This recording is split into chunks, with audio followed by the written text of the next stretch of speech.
Bienvenue sur la chaîne. Azami résumé. La cloche de l'école est tellement folle qu'elle va à l'école avec seulement le haut de l'uniforme scolaire. Les garçons se tiennent sur l'escalier, en utilisant la chute entre les escaliers, pour confirmer si c'est vrai. La seconde suivante, la cloche de l'école leur montre directement sa silhouette chaude. Pourquoi fait-elle ça? Cela devrait commencer par une famille très spéciale. Avec un grand nombre de membres de la famille et des chambres limitées, la famille Sakurada doit rivaliser pour la salle de bain et le dressing tous les matins. Bien qu'ils ne semblent pas différents d'une famille moyenne, leur père est le roi du pays. Après le petit déjeuner, une voiture spéciale viendra chercher le roi et l'emmènera au palais. Parce que le roi veut que sa famille mène une vie ordinaire de roturier, la famille vit dans une zone résidentielle commune. Cependant, chaque pièce a deux faces, pour protéger leur sécurité et amener les citoyens à mieux les connaître. Le roi place au moins 2000 caméras le long de la rue, surveillant la vie des 9 frères et sœurs et les diffusant à travers le pays. Selon son plan, chacun des 9 frères et sœurs a été désigné comme successeur potentiel et participera à l'élection. Pendant l'élection d'un an, ils doivent tous trouver un moyen de gagner le soutien des citoyens. Le quatrième enfant de la famille, Akane, est extrêmement timide avec les étrangers et hésite à faire face à la caméra. Elle étudiait les routes sans caméra. Cependant, le système de surveillance vient d'être mis à niveau. Les positions des caméras ont été réorganisées et leurs performances ont également été considérablement améliorées. De plus, leur vitesse de capture des personnes est très rapide. Pour éviter la caméra, Akane décide d'utiliser ses super pouvoirs pour aller à l'école. En tant que symbole de la royauté, les 9 frères et sœurs possèdent des super pouvoirs. La capacité d'Akane est Gravity Core, ce qui lui permet de manipuler la gravité d'elle-même et de quiconque ou de tout ce qu'elle touche. Elle tire sa sœur aînée, Aoi, dans les airs et arrive à l'école juste avant les cours. Parce qu'il n'y a pas de caméra à l'école, comme dans leur maison, Akane se sent progressivement détendue. Après l'école, Aoi vient la chercher dans la classe d'Akane. Populaire à l'école, elle est la bienvenue partout où elle va. Sur le chemin du retour, il rencontre un voleur de sac à main. Akane utilise ensuite ses super pouvoirs pour capturer le voleur. Bientôt, le programme d'information de la famille Sakurada diffuse l'incident et annonce les résultats du sondage pour la première élection. La comparaison mentionne que les votes d'Akane peuvent augmenter plus tard, mais de loin la personne avec les votes les plus élevés est Aoi. Le week-end, les 9 frères et sœurs sont invités à un concours à la télévision en direct pour montrer leur super pouvoir à travers un jeu.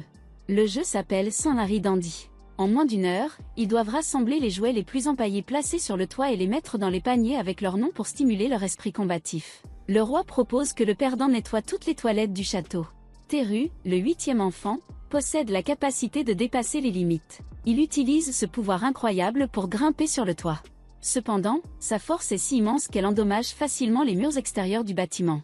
Ikari, le 7e enfant, a le pouvoir de la main d'or, ce qui lui permet de manipuler la croissance des êtres vivants. Elle pense atteindre rapidement le toit en contrôlant la croissance des arbres. Malheureusement, l'arbre pousse trop vite, dépassant de loin la hauteur du toit. De plus, la durée de sa capacité est de 24 heures, ce qui la rend incapable d'agir. Kanade, le 3e enfant, possède la capacité de Heaven's Gate, lui permettant de générer divers matériaux. Avec les coûts correspondants déduits de son compte bancaire, elle crée de nombreux véhicules drones sans pilote, les faisant aider à collecter les jouets. Misaki est le 5e enfant de la famille. Sa capacité est appelée tous pour un, lui permettant de se multiplier jusqu'à 7 fois. Les 8 suivent des itinéraires différents et se rendent sur le toit pour ramasser des jouets. Shirori est le plus jeune enfant de la famille. Sa capacité est l'âme sœur, ce qui lui permet de communiquer librement avec des créatures et même des objets inanimés. Aoi est l'aînée de la famille.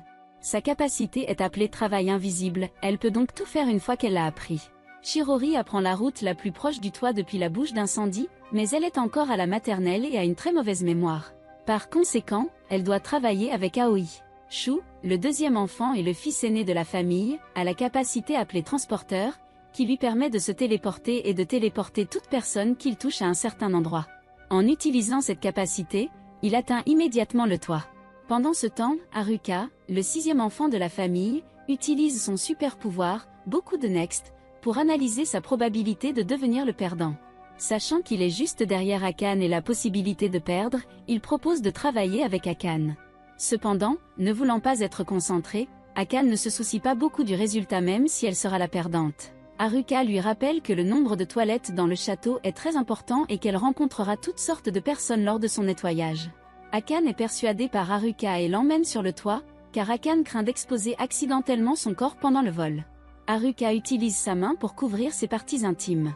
Akane devient extrêmement timide et ne peut pas contrôler correctement la vitesse et la trajectoire de vol. À l'atterrissage, elle frappe presque Teru. Shu, afin de protéger Teru, le déplace vers un autre endroit. Au final, Akane et Hikari deviennent les derniers de la compétition. Après la fin du jeu, l'animateur annonce les résultats du sondage d'opinion publique pour la deuxième élection. Akane se classe deuxième en raison de la personne à votre incident. Malheureusement, Akane ne veut pas du tout être concentré.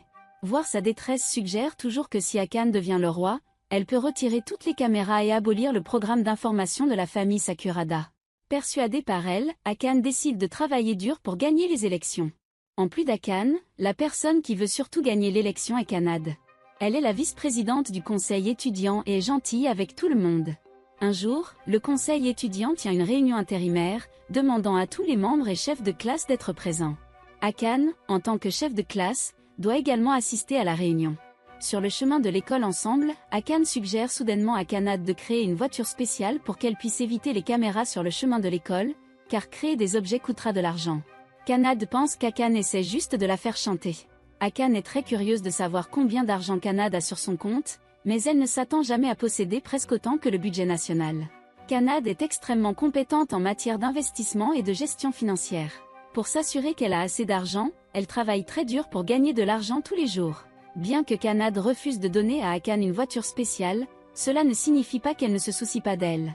Voyant Akane est presque heurtée par un camion en sauvant un chat.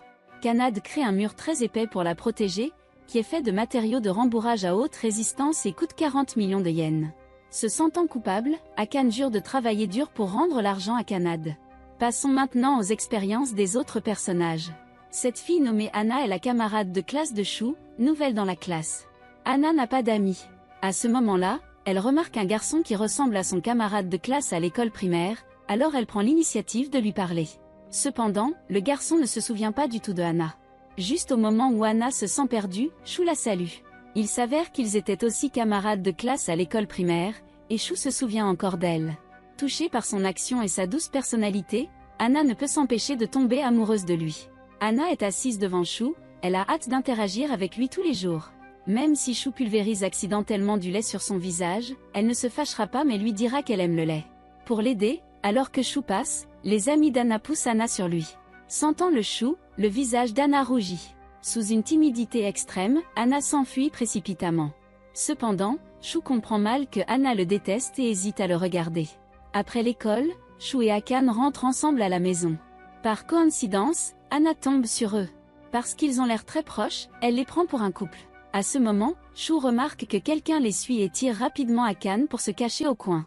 Quand Anna rattrape son retard, elle arrive juste à temps pour être rattrapée par eux. Elle se rend compte que la personne avec Shu est sa sœur. Se sentant gênée par son comportement de pistage, Shu lui demande d'expliquer la raison de son pistage. Saisissant cette opportunité, Anna rassemble le courage de lui avouer ses sentiments. Shu, pour le moment, ne veut pas penser aux questions d'amour. Anna ne veut pas abandonner ses sentiments pour lui et exprime sa volonté d'attendre la fin de l'élection. Shu est profondément ému. Il lui fait la promesse qu'à la fin de l'élection, il répondra certainement à ses sentiments. Il est à noter que Shu semble avoir une bonne impression de Anna. Quand d'autres camarades de classe pensent qu'Anna est beaucoup plus belle qu'avant, Shu soutient qu'elle a toujours été belle. Passons maintenant à Hikari. C'est une élève de 10 ans, qui prend le roi comme une superstar du pays. Elle veut donc beaucoup le poste. Chaque semaine, la famille Sakurada tirera au sort pour sélectionner les tâches ménagères qu'elle effectuera. Akane est la personne qui déteste le plus faire l'épicerie, mais elle a toujours été sélectionnée pour faire un achat. Contrairement à elle, Hikari veut se présenter devant la caméra. Par conséquent, elle propose d'assumer la tâche avec Akane. Pendant ce temps, Hikari est captivée par un chat errant et le suit dans les bois. Le chat errant se retrouve coincé dans un arbre, ne sachant pas comment descendre.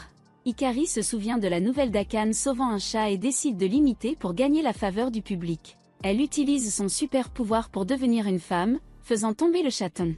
Maladroitement, ses vêtements, conçus pour sa taille d'origine, sont maintenant trop petits, ce qui l'empêche de quitter les bois. À ce moment, Akane se rend compte qu'Hikari a disparu et crie son nom partout.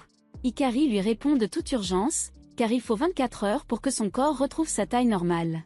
Elle transforme Akane en enfant et échange des vêtements avec elle. Hikari a cru que son sauvetage du chat errant augmenterait sa popularité. Cependant, il n'y a pas de caméra dans les bois et le public n'est pas au courant de l'incident, ce qui n'entraîne aucun changement dans sa popularité. Une semaine plus tard, Akane est de nouveau choisi pour faire ses courses. Bien que Teru soit trop jeune pour participer au tirage au sort, il souhaite enrichir son expérience et propose de reprendre les fonctions d'Akane.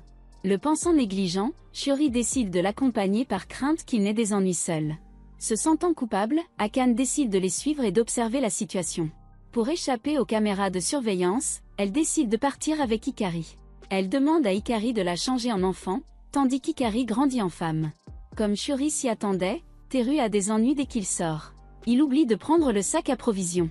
Si Shiori n'avait pas porté son sac à provisions, il rentrerait chez eux. Alors qu'ils passent devant Aviya, le chien dans la cour n'arrête pas d'aboyer après eux. Shiori utilise ses capacités pour communiquer avec le chien, expliquant qu'ils n'ont aucune intention malveillante. Croyant en elle, le chien cesse d'aboyer après eux. Après les courses, il rencontre un chien sauvage très féroce. Le chien a tellement faim qu'il est attiré par la nourriture qu'il a achetée. En entendant Shiori refuser d'envoyer la nourriture, le chien se met en colère et veut les attaquer. Bien que Teru ait juré à leur mère de ne pas utiliser sa force puissante à volonté pour protéger Shiori, il utilise ses capacités pour enseigner au chien une dure leçon. Voyant cela, Akane et Hikari, qui les ont suivis, se sentent très soulagés. Ce jour-là, Hikari regarde une vidéo de concert de l'idole féminine Sachiko chez son amie. Sachiko est incroyablement charmante et gagne une immense popularité peu de temps après ses débuts. Hikari pense que devenir une idole est un excellent moyen d'attirer l'attention et les faveurs pour l'élection. Pour participer secrètement à une audition d'idole, elle décide de se transformer en collégienne. Puisque l'âge et la silhouette de Masaki correspondent le mieux à ses attentes, Hikari entre dans sa chambre pour trouver des vêtements appropriés. De manière inattendue, ses actions sont observées par Haruka. Après avoir appris l'aspiration d'Hikari à devenir une idole, Haruka décide de l'aider. Grâce à leurs efforts conjoints, Hikari passe la première série d'auditions. Cependant, elle n'anticipe jamais que le deuxième tour nécessite une identification. Elle ne peut pas produire la preuve qu'elle est une collégienne et perd par conséquent son éligibilité à concourir.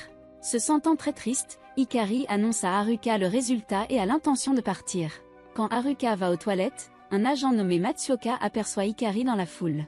Pensant que Hikari est qualifiée pour devenir une idole, il l'invite dans l'entreprise pour un entretien. Hikari accepte et danse dans la salle d'entraînement.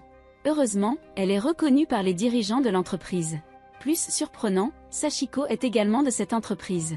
Hikari est tellement excitée qu'elle décide immédiatement de signer un contrat avec l'entreprise. Mais elle est encore une enfant et doit obtenir le consentement de sa famille avant de signer le contrat. Dès qu'ils sortent de l'entreprise, ils rencontrent Haruka. Reconnaissant Haruka comme un membre de la famille royale, Matsuoka se sent choqué. Ensuite, ils viennent chez Hikari et expliquent la situation au roi. Croyant que Hikari est née pour être une idole, Matsuoka demande au roi de réaliser son souhait. Après avoir obtenu la permission du roi, Hikari cache sa véritable identité et fait ses débuts sous le pseudonyme de Light et devient une lycéenne. Mais elle oublie une chose très importante. Si elle continue à cacher son identité, même si elle gagne en popularité, ses votes n'augmenteront pas. Dans la scène suivante, une chose étonnante se produit. Akane arrive à l'école apparemment sans jupe. Mais sa chemise est assez longue pour que ses camarades de classe ne puissent pas dire si elle porte une jupe. Même s'ils ont des doutes, ils ne croient pas qu'une affaire aussi incroyable puisse arriver. Ainsi, ne jamais le mentionner à Akane. Entendant la rumeur de ses camarades de classe féminine, Kanade est très inquiète pour Akane. Depuis qu'Akane a laissé son téléphone à la maison, elle doit convoquer Akane dans la salle du conseil étudiant via le système de sonorisation. Akane doit monter les escaliers jusqu'au bureau. Tous les garçons de sa classe la suivent en voulant la regarder.